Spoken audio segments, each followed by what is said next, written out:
ನಮಸ್ಕಾರ.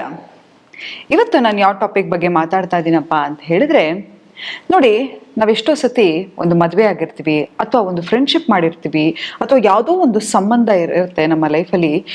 ಹೇಗಿರುತ್ತಪ್ಪ ಅಂತ ಹೇಳಿದ್ರೆ, ದಿನ ಅವ್ರ ಜೊತೆ ಇರೋದು ಈ ಬಿಸಿ ಬಿಸಿ ಕೆಂಡದ ಮೇಲೆ ನಡೆದಂಗಿರುತ್ತೆ.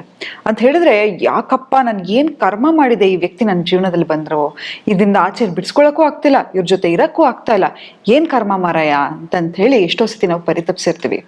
ಇಂಥ ಸಂಬಂಧಗಳನ್ನ ಏನಂತಾರೆ ಗೊತ್ತಾ? ಇದನ್ನ ನಾವು ಕಾರ್ಮಿಕ್ ರಿಲೇಶನ್ಶಿಪ್ ಅಂತ ಕರಿತೀವಿ.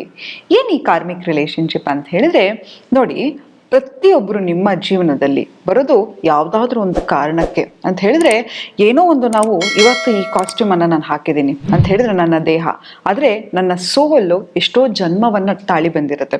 ಹಾಗೆ ಯಾವುದೋ ಒಂದು ಜನ್ಮದ ಋಣಾನುಬಂಧ ಅಂತ ಹೇಳ್ತಾರೆ. ಅದಕ್ಕೆ ಹೇಳ್ತಾರಲ್ವಾ, ಎಲ್ಲ ಈ ನಾವು ಯಾರನ್ನ ಮದುವೆ ಆಗ್ಬೇಕು, ಯಾವ ಊರಲ್ಲಿ ಇರಬೇಕು, ಎಲ್ಲವೂ ಕೂಡ ಋಣ ಅಂತೆ. ಹಾಗಾಗಿ ನಾವು ನಮ್ಮ ಜೀವನದಲ್ಲಿ ಒಂದು ಪ್ರಾಣಿ ಕೂಡ ಬಂದ್ರು ಕೂಡ ಅದು ಕೂಡ ಕಾರ್ಮಿಕ್ ರಿಲೇಶನ್ಶಿಪ್ ಅಂತ ಕರೀತಾರೆ. ಮತ್ತೆ ಸೋಲ್ಮೇಟ್ ಅಂತ ಹೇಳಿದ್ರೆ, ನೀವು ನೋಡಿರ್ಬೋದು, ಕೆಲವು ಸತಿ ಗಂಡ ಹೆಂಡತಿ ನೋಡೋದಿಕ್ಕೆ ಒಂದೇ ತರ ಇರ್ತಾರೆ, ತುಂಬಾ ಸಂತೋಷವಾಗಿರ್ತಾರೆ, ಖುಷಿಯಾಗಿರ್ತಾರೆ. ಕೆಲವು ಫ್ರೆಂಡ್ಸ್ಗಳಿರ್ತಾರೆ, ಎಷ್ಟು ಆನಂದವಾಗಿರ್ತಾರೆ, ಖುಷಿಯಾಗಿರ್ತಾರೆ. ಪ್ರಾಣಿ ಆಗಿರ್ಬೋದು, ಎಷ್ಟೋ ಸತಿ ಅದಕ್ಕೆ ಮಾತು ಬರದೇ ಇದ್ರು ಕೂಡ ನಿಮ್ ಜೊತೆ ಒಂದು ಅತ್ಯಂತ ಅಮೂಲ್ಯವಾದ ಒಂದು ಕನೆಕ್ಷನ್ ಇರುತ್ತೆ. ಇಂತಹ ಕನೆಕ್ಷನ್ ಅನ್ನ ನಾವು ಸೋಲ್ಮೇಟ್ ಅಂತ ಕರಿತೀವಿ. ಆದ್ರೆ ಇವತ್ತು ಕಾರ್ಮಿಕ್ ರಿಲೇಶನ್ಶಿಪ್ಗೂ ಸೋಲ್ಮೇಟ್ಗೂ ಹೇಗೆ ವ್ಯತ್ಯಾಸ, ಹಾಗೂ ಇಂತಹ ಒಂದು ಕಾರ್ಮಿಕ್ ರಿಲೇಶನ್ಶಿಪ್ ಇಂದ ಆಚೆ ಹೇಗೆ ಬರೋದು, ಆ ರಿಲೇಶನ್ಶಿಪ್ ಅನ್ನ ಹೇಗೆ ಸರಿಪಡಿಸ್ಕೊಳ್ಳೋದು ಅನ್ನೋದ್ರ ಬಗ್ಗೆ ನಾನು ಮಾತಾಡ್ತಾ ಇರ್ತೀನಿ. ಇವತ್ತು ಒಂದು ನಿಜವನ್ನ ಹೇಳ್ತೀನಿ. ಏನಪ್ಪಾ ಅಂತ ಹೇಳಿದ್ರೆ, ನೀವು ಯಾವುದೇ ಒಂದು ಸಂಬಂಧದಲ್ಲಿರ್ಲಿ, ಕೆಲವು ಸತಿ ನನಗೆ ಎಷ್ಟರ ಮಟ್ಟಿಗೆ ಆ ವ್ಯಕ್ತಿ ಮೇಲೆ ಆಕರ್ಷಣೆ ಆಗತ್ತೆ ಅಂತ ಹೇಳಿದ್ರೆ, ಶುರುಗೆ ಆ ವ್ಯಕ್ತಿ ಇಲ್ಲದೆ ನನಗೆ ಇರಕ್ಕೆ ಆಗಲ್ಲ, ಅಬ್ಬಾ ನನಗೊಂದು ಸೋಲ್ಮೇಟ್ ಸಿಕ್ತರು, ಅಥವಾ ನನ್ನ ನಿಜವಾಗ್ಲೂ ನನಗೆ ಯಾವ ತರ ಏನೇನು ಅನ್ಕೊಂಡಿದ್ದೆ ಆ ಎಲ್ಲ ಗುಣಗಳು ಈ ವ್ಯಕ್ತಿಯಲ್ಲಿದೆ, ಈ ವ್ಯಕ್ತಿ ನನ್ನನ್ನು ಎಷ್ಟು ಸಂತೋಷವಾಗಿ ಪಡಿಸ್ತಿದ್ದಾನೆ ಅಂತ ಹೇಳಿದ್ರೆ, ದಯವಿಟ್ಟು ಒಂದ್ಸತಿ ಆಲೋಚನೆ ಮಾಡಿ ನೋಡಿ.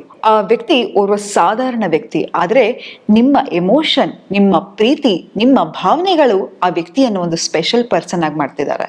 ನೋಡಿ, ಯಾರು ನಮ್ಮ ಜೀವನದಲ್ಲಿ ನಮ್ಮನ್ನ ಖುಷಿ ಪಡಿಸ್ಲಿಕ್ಕೆ ಖಂಡಿತವಾಗ್ಲೂ ಸಾಧ್ಯ ಇಲ್ಲ, ಹಾಗೆ ದುಃಖ ಪಡಿಸ್ಲಿಕ್ಕೂ ಸಾಧ್ಯ ಇಲ್ಲ.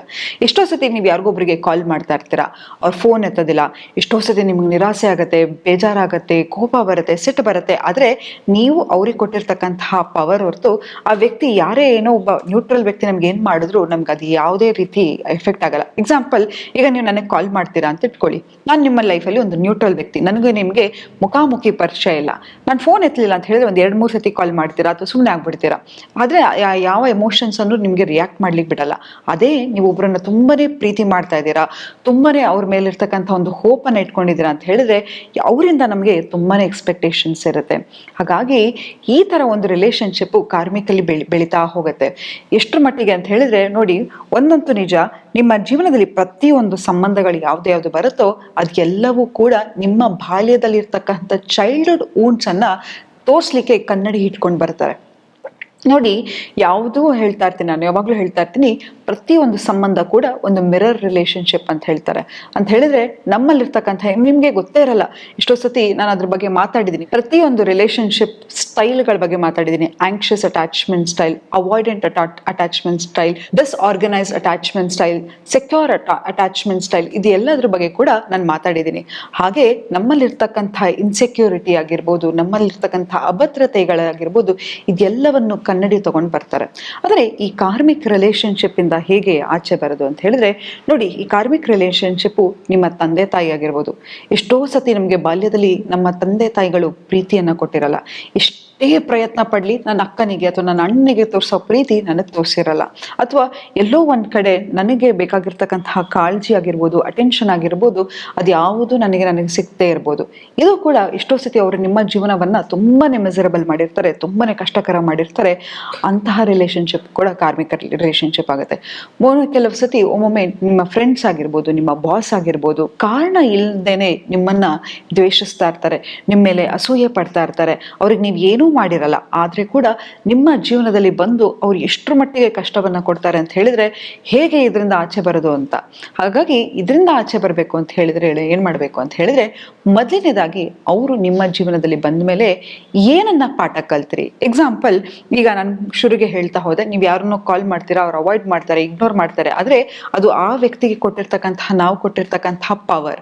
ಆ ಪವರ್ ಅನ್ನ ಆಚೆ ತೆಗೆದ್ರೆ ನನಗೇನ್ ಬೇಕು, ನನ್ನ ಮೇಲೆ ನಾನು ಕಾಳಜಿಯನ್ನ ಹೊರಿಸ್ಕೋತಾ ಹೋದ್ರೆ ಆ ವ್ಯಕ್ತಿಯಿಂದ ನಾನು ಏನನ್ನ ಎಕ್ಸ್ಪೆಕ್ಟ್ ಮಾಡ್ತಾ ಇದ್ದೀನಿ. ಈಗ ಉದಾಹರಣೆಗೆ ನೀವು ಯಾರಿಗೋ ಫೋನ್ ಮಾಡ್ತೀರಾ ಅಂತ ಇಟ್ಕೊಳ್ಳಿ, ಅವ್ರು ಫೋನ್ ಮಾಡ್ಲಿಲ್ಲ ಅಂತ ಹೇಳಿದ್ರೆ ಬಹಳ ನಿರಾಸೆಗೆ ಒಳಗಾಗ್ತೀರಾ, ಸಿಟ್ಟು ಬರುತ್ತೆ, ಕೋಪ ಬರುತ್ತೆ. ಆದ್ರೆ ನೀವು ಅವ್ರಿಗೆ ಕೊಟ್ಟಿರ್ತಕ್ಕಂಥ ಪವರ್, ಆ ವ್ಯಕ್ತಿ ಏನು ಸೂಪರ್ ಸ್ಪೆಷಲ್ ಪರ್ಸನ್ ಅಂತಲ್ಲ.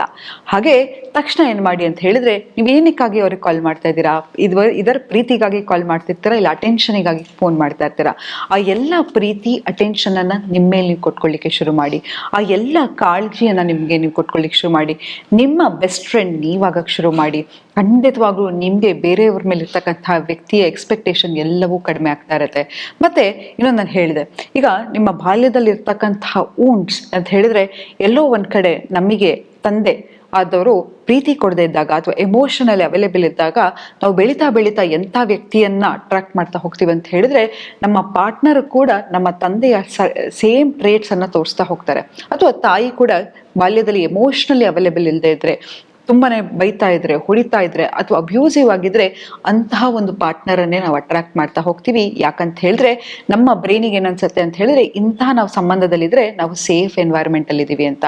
ಸೊ ಪ್ರತಿ ಒಂದು ಸಂಬಂಧ ಕೂಡ ನಿಮಗೆ ಬರ್ತಾ ಇರೋದು ನಿಮ್ಮ ಜೀವನದಲ್ಲಿ ಒಂದು ಕಾರಣಕ್ಕಾಗಿ. ಅದು ಕೆಲವು ಸಮಯ ಮಾತ್ರ ಇರುತ್ತೆ. ನಾನು ಯಾವಾಗಲೂ ಹೇಳ್ತಿರ್ತೀನಿ, ಎನಿ ರಿಲೇಶನ್ಶಿಪ್ ನಿಮ್ಮ ಲೈಫಲ್ಲಿ ಬರೋದು for A season, for A reason ಅಂತ ಹೇಳಿದ್ರೆ, ನಮ್ಮ ಜೊತೆ ಯಾರೇ ಆಗಿರ್ಲಿ, ನಮ್ಮ ಲೈಫ್ ಲಾಂಗ್ ನಾನು ಸಾಯೋ ತನಕ ನನ್ನ ಜೊತೆಲಿ ಇರ್ತಾರೆ ಅನ್ನೋದು ಮೂರ್ಖತನ. ಎಷ್ಟೋ ಸತಿ ನಾವು ಲೈಫಲ್ಲಿ ಕೆಲವ್ರು ಬರ್ತಾರೆ, ಹೋಗ್ತಾರೆ, ಎಷ್ಟೊಂದು ಒಳ್ಳೆ ಮೆಮೊರೀಸ್ ತರ್ತಾರೆ, ಎಷ್ಟೊಂದು ಪಾಠವನ್ನ ಕಲಿಸ್ತಾರೆ. ಆ ಪಾಠ ಕಲಿತ ನಂತರ ಅವ್ರು ಏನೇ ಮಾಡಿದ್ರು, ತಿಪ್ಪರ್ಲಾಗ ಹಾಕಿದ್ರು ನಮ್ಮ ಜೀವನದಲ್ಲಿ ಖಂಡಿತವಾಗ್ಲೂ ಇರ್ಲಿಕ್ಕೆ ಸಾಧ್ಯ ಇಲ್ಲ. ಮತ್ತೆ ಅವ್ರು ಹೋಗುವಾಗ ನಮ್ಮ ಮನಸ್ಸಿಗೆ ಎಷ್ಟೋ ನೋವಾಗತ್ತೆ, ದುಃಖ ಆಗತ್ತೆ. ನಾನಿಲ್ಲ, ಕೆಲವು ಸತಿ ಆ ವ್ಯಕ್ತಿ ಇಲ್ಲದೆ ನನಗೆ ಬದುಕಕ್ಕೆ ಆಗಲ್ಲ ಅಂತ ಅನ್ಸುತ್ತೆ. ಇದೆಲ್ಲವೂ ಕೂಡ ಒಂದು ಕಾರ್ಮಿಕ್ ರಿಲೇಶನ್ಶಿಪ್ ಸನ್ನೆಗಳು. ನೀವು ಯಾವಾಗ ಪಾಠ ಕಲ್ತಿರ್ತೀರಾ, ಖಂಡಿತವಾಗ್ಲೂ ಅವರು ನಿಮ್ಮ ಜೀವನದಿಂದ ಹೊರಟೋಗ್ತಾರೆ. ಆ ಹೋದಾಗ ನಂತರ ಯಾವತ್ತೂ ತಿಳ್ಕೊಳ್ಳಿ, ಇದುವರೆಗೂ ನಿಮ್ಮ ಲೈಫಲ್ಲಿ ಒಂದು ಪ್ಯಾಟರ್ನ್ ಅನ್ನು ಅಬ್ಸರ್ವ್ ಮಾಡಿ, ನೀವು ಏನನ್ನಾದ್ರೂ ಕಳ್ಕೊಂಡಿದ್ರೆ ಅದಕ್ಕಿಂತ ಅದ್ಭುತವಾದದ್ದೇ ನಿಮಗೆ ಸಿಕ್ಕಿರುತ್ತೆ. ಹಾಗಾಗಿ ಆ ಭರವಸೆಯನ್ನ ಇಟ್ಕೊಳ್ಳಿ, ಆ ಹೋಪ್ ಅನ್ನ ಇಟ್ಕೊಳ್ಳಿ. ಯಾವಾಗ ಅದೆಲ್ಲವನ್ನು ಪ್ರಾಕ್ಟೀಸ್ ಮಾಡ್ತಾ ಹೋಗ್ತೀರಾ, ನಿಮ್ಮ ಜೀವನ ಅದ್ಭುತವಾಗಿರುತ್ತೆ ಅಂತ ಹೇಳ್ತಾ ಇವತ್ತಿನ ಸಂಚಿಕೆನ ನಾನು ಮುಕ್ತಾಯಗೊಳಿಸ್ತಿದ್ದೀನಿ. ಧನ್ಯವಾದಗಳು.